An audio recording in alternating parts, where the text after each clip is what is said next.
In this video, I will talk about nodal analysis method, a very popular technique to solve circuits. Nodal analysis is used to calculate the branch currents in a circuit. So at first you have to know what is node. Node is a point in a circuit where two or more circuit elements meet.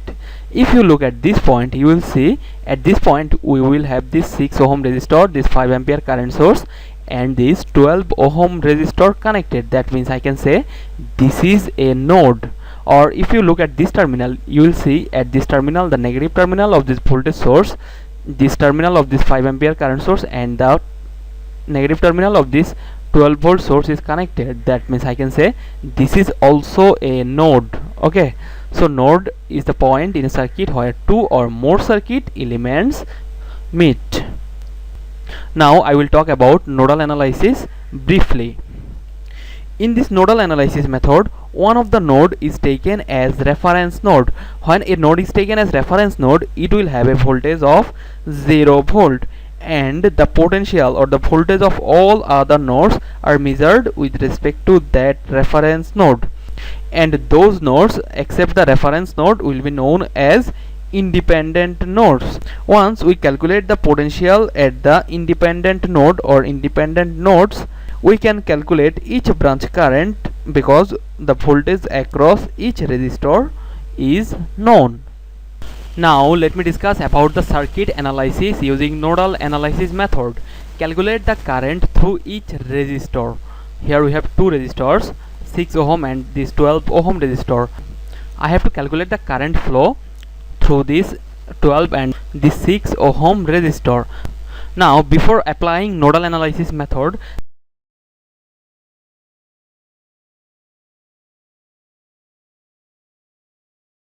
let me talk about the current. How do we calculate through a resistor? Let's say I have a resistor whose value is R here, and this is one end of the resistor and this is another end of the resistor. Let's say this terminal of this resistor is at higher potential and this terminal of this resistor is at lower potential.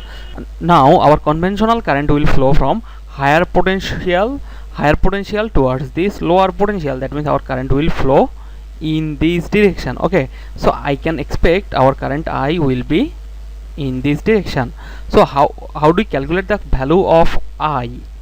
See, as this terminal is at higher potential and this terminal is at lower potential, we always take the voltage difference in the numerator, and that voltage difference will be equal to higher voltage minus lower voltage divided by the value of the resistor through which we are calculating current. Now let me solve the circuit using nodal analysis method. These are the steps I will follow to solve this circuit.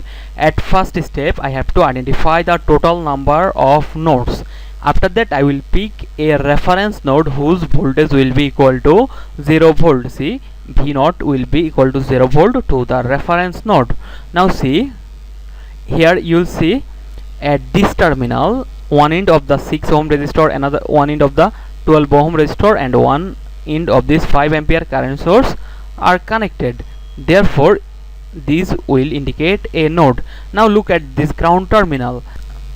See, the negative terminal of this 15 volt source, the negative terminal of this 12 volt source, and one end of this 5 ampere current source is connected at this terminal.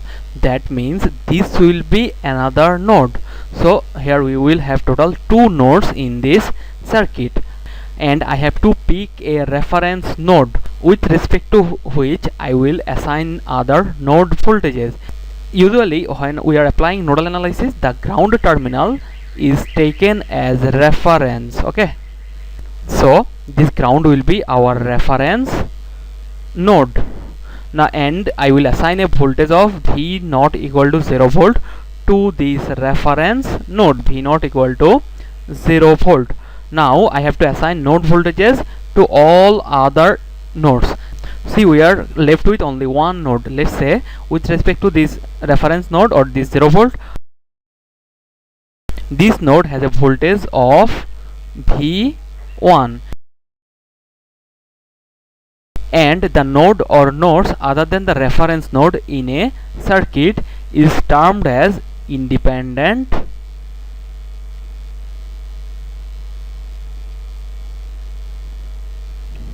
nodes. If I have total n number of nodes in a circuit, I will have total n minus 1 number of independent nodes in that circuit. So I am done with step number 1 and step number 2. In third step, I have to apply KCL to all nodes except the reference node. Assume all unknown currents are outgoing from the nodes. See, I have only one node other than this reference node. That means I have to apply KCL at this node. At first, you have to look for is there any current source or not. See, here we have a current source of 5 ampere, and this is the only known current in this circuit, and this 5 ampere current is outgoing from our node 1, and we don't know the current that is flowing through this 6 ohm or through this 12 ohm resistor. That means the currents through this 6 ohm and this 12 ohm resistors will be our unknown current. Therefore I have to assume the unknown currents are outgoing from the nodes. Let's say the current that is flowing through this 6 ohm is I1. This I1 will be outgoing from this node, and the current that is flowing through this 12 ohm is I2. This will also be outgoing from our node. Now I will apply Kirchhoff's current law at node 1.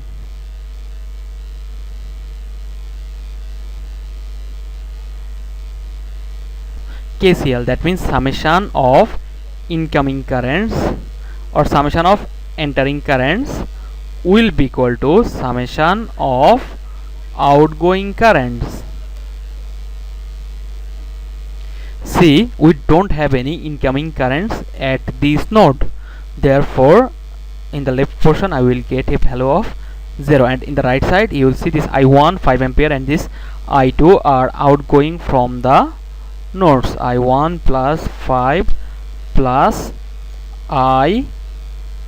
Now how do we calculate the current I1? See, I1 is the current that is flowing through the 6 ohm resistor. This terminal will be at a potential of 15 volt, and this terminal will be at a potential of 12 volt.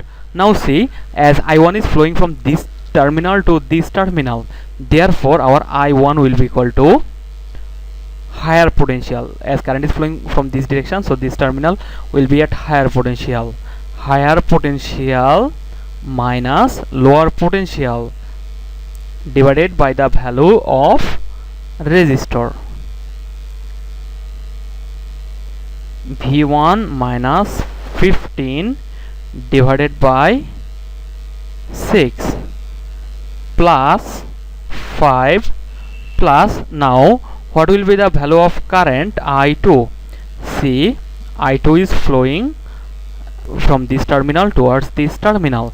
Therefore I have to assume this terminal is at higher potential and this terminal is at lower potential. So our voltage will be equal to V1 minus 12 volt divided by 12.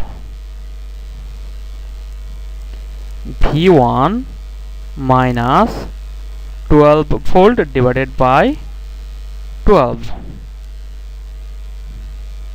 and this will be equal to 0. As I don't have any other independent nodes, therefore I am done with step number 3. Now I have to solve this equation to calculate our node voltage.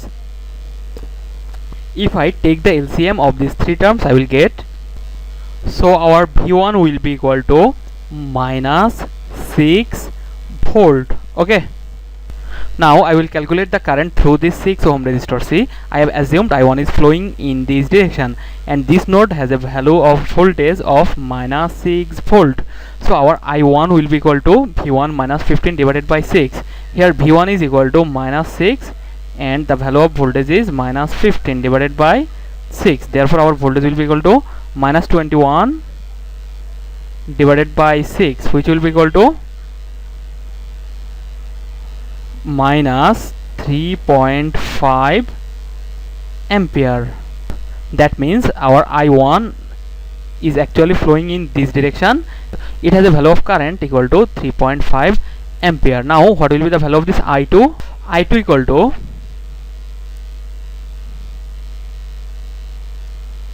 minus 6 minus 12 divided by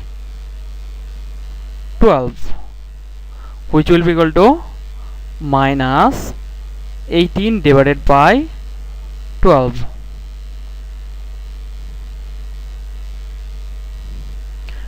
Current will be equal to minus 1.5 ampere. That means originally our I2 is flowing in this direction and it has a value of 1.5 ampere. Okay, now let me run the simulation to verify my circuit analysis.